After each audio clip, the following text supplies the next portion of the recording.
Hola, mi nombre es Adriana Garcés, asociada del área de regulación y competencia en Bullard Fallas Curramás.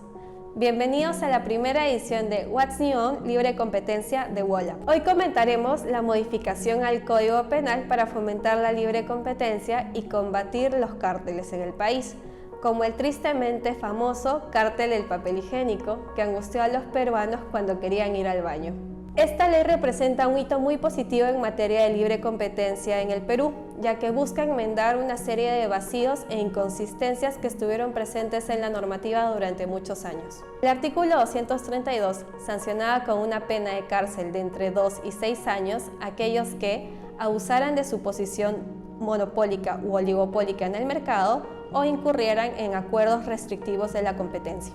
Esta disposición estuvo vigente durante más de 15 años y no fue aplicada ni una sola vez, pero esta situación cambió en el año 2008 con la aprobación del Decreto Legislativo 1034, la nueva Ley de Represión de Conductas Anticompetitivas. Dicha norma fue emitida a propósito de la suscripción del Tratado de Libre Comercio entre Perú y Estados Unidos, que requería contar con un marco normativo estable y claro para el desarrollo de actividades empresariales en el país. Parte de este marco normativo está integrado, en primer lugar, por la legislación de libre competencia y, en segundo lugar, por disposiciones separadas como el artículo 232 del Código Penal. La nueva Ley de Competencia derogó el artículo 232.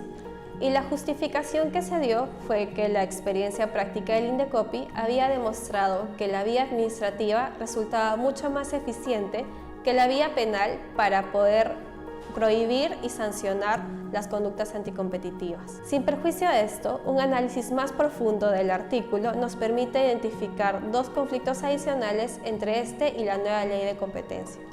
Primero, que el artículo no es consistente con los estándares de prohibición que prevé la ley.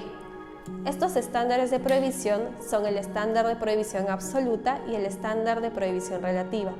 Bajo el primer estándar, solo se necesita acreditar la conducta para sancionarla.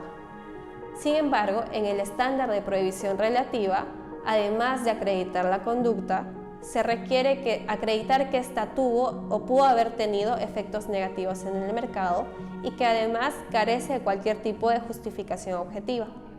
El estándar de prohibición absoluta se reservó únicamente para los casos más graves de conductas anticompetitivas, conocidos como cárteles, que son acuerdos entre competidores para la fijación de precios, el reparto de mercado o licitaciones colusorias.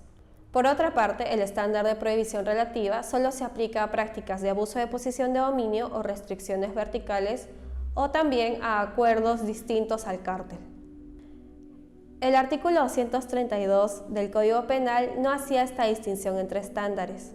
Asignaba el mismo tratamiento a los acuerdos sujetos a prohibición absoluta que a los acuerdos sujetos a prohibición relativa y les aplicaba la misma pena cuando es claro que algunos de estos tipos de acuerdos sí tienen una justificación objetiva y pueden generar algunas eficiencias en el mercado. En segundo lugar, el artículo no era claro sobre el rol del Indecopi o de la agencia de competencia en el marco del procedimiento penal.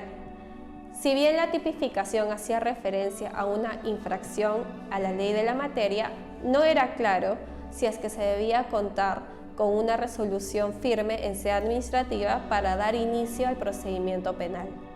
Sin embargo, el artículo 232 del Código Penal fue traído de vuelta en el contexto de la pandemia, ya que muchos medios de comunicación reportaban prácticas como precios abusivos, acaparamiento o especulación.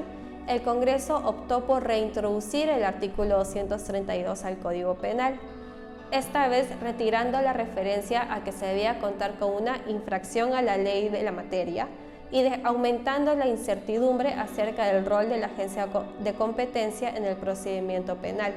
Pero la consecuencia más grave de la reintroducción del artículo 232 fue la disminución de la eficacia del programa de clemencia. Este programa permitía a los agentes económicos que hubiesen participado de prácticas de cártel acceder a una exoneración o a una reducción sustancial de la multa a cambio de colaborar con la agencia de competencia y entregarle pruebas que ayudaran con la investigación y sanción de los cárteles. El programa de clemencia fue sumamente efectivo. Entre 2012 y 2018 se presentaron alrededor de 15 solicitudes de aplicación que derivaron en la sanción de cárteles conocidos como el ya mencionado cártel del papel higiénico o el también tristemente famoso cártel del Club de la Construcción. Las empresas que participaron del programa de clemencia en estos casos lo hicieron con la seguridad de que accederían a una exoneración completa de la sanción. Lamentablemente, la reintroducción del artículo 232 no tuvo en consideración el efecto negativo que esto podría generar en los incentivos de las empresas, pues ninguna empresa se aproximaría a la agencia de competencia con pruebas que le inculparan si no tuviese certeza absoluta de que se le iba a exonerar de cualquier tipo de sanción, tanto administrativa como penal.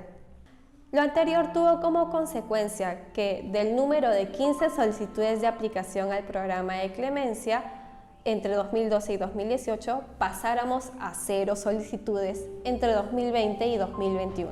Frente a esta drástica reducción en la efectividad del programa, en noviembre de 2022 la congresista Adriana Tudela presentó un proyecto de ley de modificación del Código Penal. Este proyecto de ley, que fue finalmente aprobado por Ley 31775, no planteaba la derogación del artículo 232, sino más bien su modificación con algunos cambios sustanciales.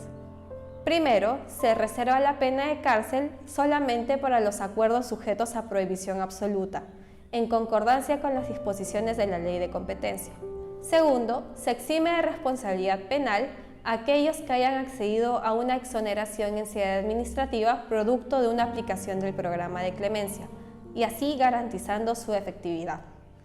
Finalmente, en tercer lugar, deja en claro el rol de la agencia de competencia en el marco del procedimiento penal, pues le da un plazo de 5 días hábiles para correr traslado de la sanción al Ministerio Público, poniendo a su disposición los elementos de prueba necesarios para el inicio de la investigación preliminar. ¿Cuál es mi opinión acerca de estos 3 cambios?